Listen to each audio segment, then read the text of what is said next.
Hi there, my name is Melissa Helland. I'm an assistant branch manager at Skyline Properties. Today, I wanted to just do a really quick video on real estate transaction etiquette.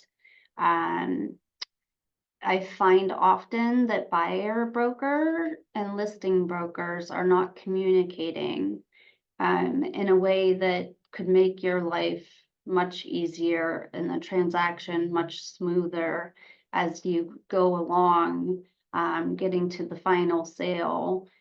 Um, so one of the things I always recommend if you're a buyer broker, prior to writing up an offer, you get in touch with the listing broker. You introduce yourself. It's a great time to build rapport. You be respectful and polite. Let them know that you have a buyer for their listing. And this is a great opportunity to find out more about the property and more about the sellers because you know, you could be coming in with an all cash offer ready to close in 2 weeks, but the sellers might not be ready to leave their house that they're selling in 2 weeks. So, um, sample of questions you can ask the listing broker is, what are your sellers looking for in a closing date? Um, is there anything about the property you should know ahead of time?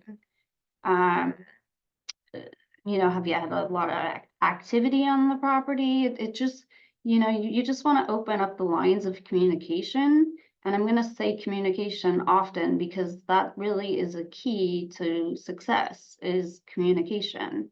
Um, let, like I said, let the listing broker know that you have a prospective buyer, you want to write up an offer, and you both have the same goals, right? The listing broker wants to sell the house, and you have a buyer, the buyer's broker wants to find a house for the buyer to purchase. So you both have the same goal. And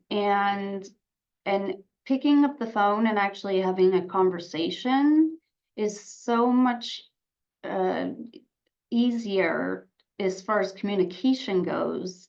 You don't, when you're texting and emailing, sometimes things get lost in translation, and you don't want that. Um, Once you have sent or have an offer to send to a listing broker, give them a call. Here's where I sent it. Follow up. Once you get into mutual acceptance, one of the things I always recommend is an introductory email, an email that goes out to title, escrow, both brokers. If there's a lender, obviously a lender too, and introduce yourself. Also, uh, make sure you identify mutual acceptance dates. I even go as far as writing in this is mutual acceptance, our timelines for and if you have an inspection, here's the timeline, basically the timelines for all the contingencies in one email. And it might seem a little daunting at first, but once you have that email, you can refer back to it. It also ensures that everybody's on the same page. Um, and the buyer's broker should be in constant contact if they're getting if the buyer's getting financing, constant contact with the lender.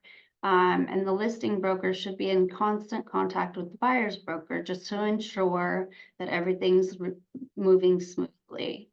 Like I said, I want to keep this short. There's a lot more I could go into, but ultimately, I just think it's very important. Like I said, I was going to use that word communicate.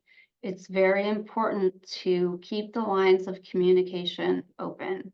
So that is my recommendation for um, you know, just having that overall real estate transaction etiquette. And yeah, thank you for listening.